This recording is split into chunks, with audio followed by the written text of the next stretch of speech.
ओम श्री गणेशाय नमः। हर हर महादेव। उमा सहित भगवान शिव का प्रकट्य, उनके द्वारा अपने स्वरूप का विवेचन तथा ब्रह्मा आदि तीनों देवताओं की एकता का प्रतिपादन। ब्रह्मा जी कहते हैं, नारद भगवान विष्णु के द्वारा की हुई अपनी स्तुति सुनकर करुणा निधि महेश्वर बड़े प्रसन्न हुए और उमा देवी के साथ सहसा वह प्रकट हो गए। उस समय उनके 5 मुख और प्रत्येक मुख में 3-3 नेत्र शोभा पाते थे। भाल देश में चंद्रमा का मुकुट सुशोभित था। सिर पर जटा धारण किए गौर वर्ण विशाल नेत्र शिव ने अपने संपूर्ण अंगों में विभूति लगा रखी थी। उनके 10 भुजाओं थी, कंठ में नील चिन्ह था। उनके श्री अंग समस्त आभूषणों से विभूषित थे।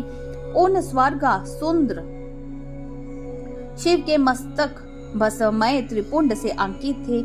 ऐसे विशेषणों से युक्त परमेश्वर महादेव जी को भगवती उमा के साथ उपस्थित देख मैंने और भगवान विष्णु ने पुनः प्रिय वचनों द्वारा उनकी स्तुति की। तब पापहारी करुणा कर भगवान महेश्वर ने प्रसन्न चित्त होकर उन श्री विष्णु देव को श्वास रूप से वेद का उपदेश दिया। मुने उनके बाद शिव ने परमात्मा श्री हरि को गूढ़ ज्ञान प्रदान किया। फिर उन परमात्मा ने कृपा करके मुझे भी वह ज्ञान दिया। वेद का ज्ञान प्राप्त करके कृतार्थ हुए भगवान विष्णु ने मेरे साथ हाथ जोड़ महेश्वर को नमस्कार करके पुनः उनकी पूजा की विधि बताने तथा सुपदेश देने के लिए प्रार्थना की। ब्रह्मा जी कहते हैं, मुनि श्री हरि की यह बात सुनकर अत्यंत प्रसन्न हुए। कृपा निधान भगवान शिव ने प्रीति पूर्वक यह बात कही। श्री शिव बोले, सुर श्रेष्ठ गण, मैं तुम दोनों की भक्ति से निश्चय ही बहुत प्रसन्न हूँ। तुम लोग मुझ महादेव की ओर देखो। इस समय में तुम्हें मेरा स्वरूप जैसा दिखाई देता है वैसे ही रूप का प्रयत्न पूर्वक पूजन चिंतन करना चाहिए। तुम दोनों महाबली हो और मेरी सर्वरूप भूता प्रकृति से प्रकट हुए हो। मुझ सर्वेश्वर के दाएं बाएं अंगों से तुम्हारा आविर्भाव हुआ है। ये लोक पितामह ब्रह्मा मेरे दाहिने पार्श्व से उत्पन्न हुए हैं और तुम विष्णु मुझ परमात्मा के वाम पार्श्व से प्रकट हुए हो। मैं तुम दोनों पर भली भांति प्रसन्न हूँ और तुम्हें मनोवांछित वर देता हूँ। मेरी आज्ञा से तुम दोनों की मुझ में सुदृढ़ भक्ति हो। ब्राह्मण, तुम मेरी आज्ञा का पालन करते हुए जगत की सृष्टि करो और वत्स विष्णु, तुम इस चराचर जगत का पालन करते रहो। हम दोनों से ऐसा कहकर भगवान शंकर ने हमें पूजा की उत्तम विधि प्रदान की, जिसके अनुसार पूजित होने पर वे पूजकों को अनेक प्रकार के फल देते हैं। शंभु की उपयुक्त बात सुनकर मेरे सहित श्री हरि ने महेश्वर को हाथ जोड़ प्रणाम करके कहा। भगवान विष्णु बोले, प्रभु, यदि हमारे प्रति आपके हृदय में प्रीति उत्पन्न हुई है और यदि आप हमें वर देना आवश्यक समझते हैं तो हम यही वर मांगते हैं कि आप में हम दोनों की सदा अन्योन्य ऐसे अविचल भक्ति बनी रहे। ब्रह्मा जी कहते हैं, मुने श्री हरि की यह बात सुनकर भगवान हर ने पुनः मस्तक झुकाकर प्रणाम करके हाथ जोड़े खड़े हुए उन नारायण देव से स्वयं कहा। श्री महेश्वर बोले, मैं सृष्टि पालन और संहार करता हूँ, सगुण और निर्गुण हूँ तथा सच्चिदानंद स्वरूप निवारणकार पार ब्रह्म परमात्मा हूँ। विष्णु सृष्टि, रक्षा और प्रलय रूप गुणों अथवा कार्य के भेदों से मैं ही ब्रह्मा, विष्णु और रुद्र नाम धारण करके 3 स्वरूप में विभक्त हुआ हूँ।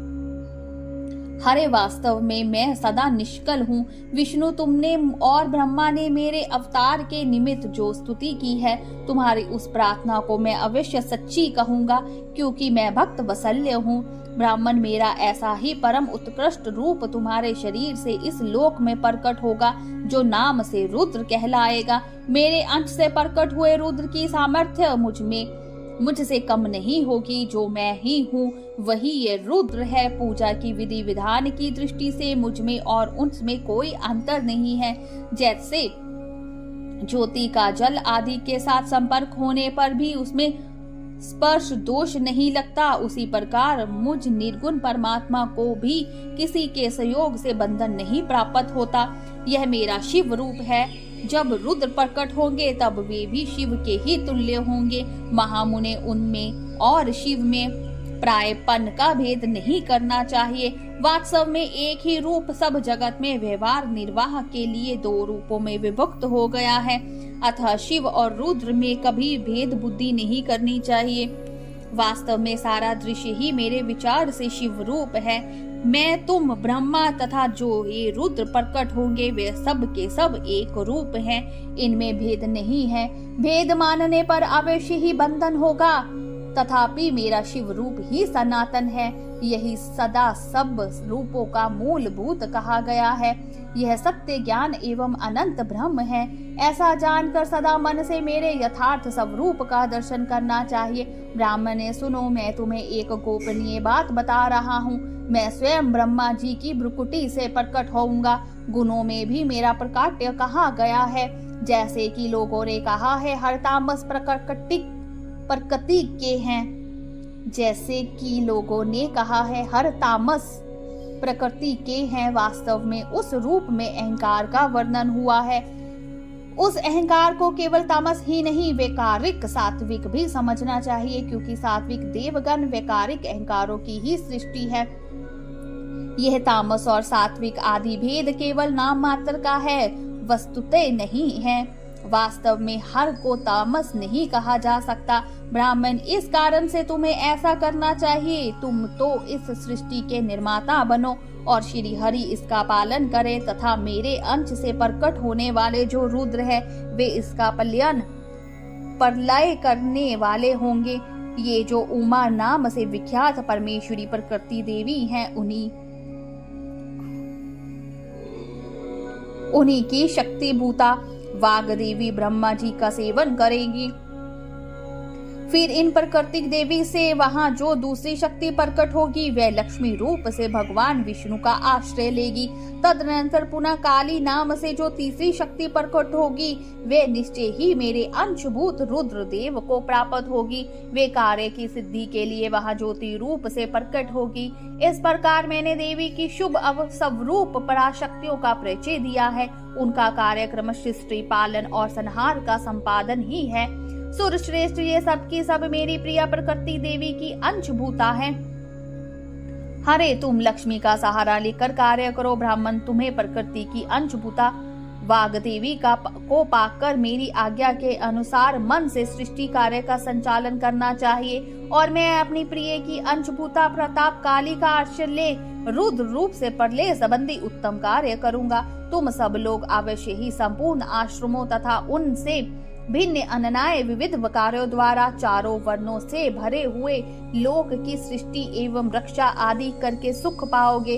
हरे, तुम ज्ञान विज्ञान से संपन्न तथा संपूर्ण लोकों के हितैषी हो, अतः अब मेरी आज्ञा पाकर जगत में सब लोगों के लिए मुक्तिदाता बनो।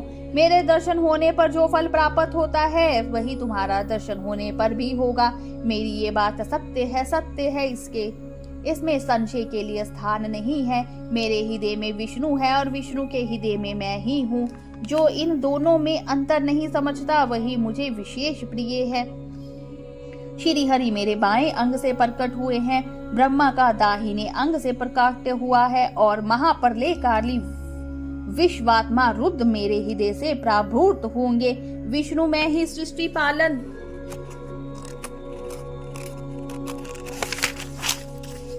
और संहार करने वाले रज आदि त्रिविध गुणों द्वारा ब्रह्मा, विष्णु और रुद्र नाम से प्रसिद्ध हो तीन रूपों में पृथक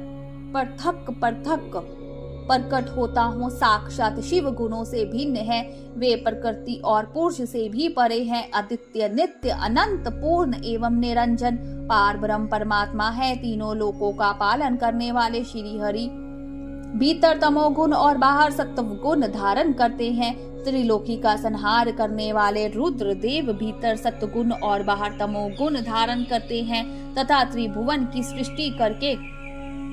सृष्टि करने वाले ब्रह्मा जी बाहर और भीतर से भी रजोगुणी ही हैं। इस प्रकार ब्रह्मा, विष्णु तथा रुद्र इन तीन देवताओं में गुण है, परंतु शिव गुणातीत माने गए हैं। विष्णु, तुम मेरी आज्ञा से इन सृष्टिकर्ता पितामह का प्रसन्नता पूर्वक पालन करो। ऐसा करने से तीनों लोकों में पूजनीय होगे। बोलो शंकर भगवान की जय, उमापति महादेव की जय। हर हर महादेव।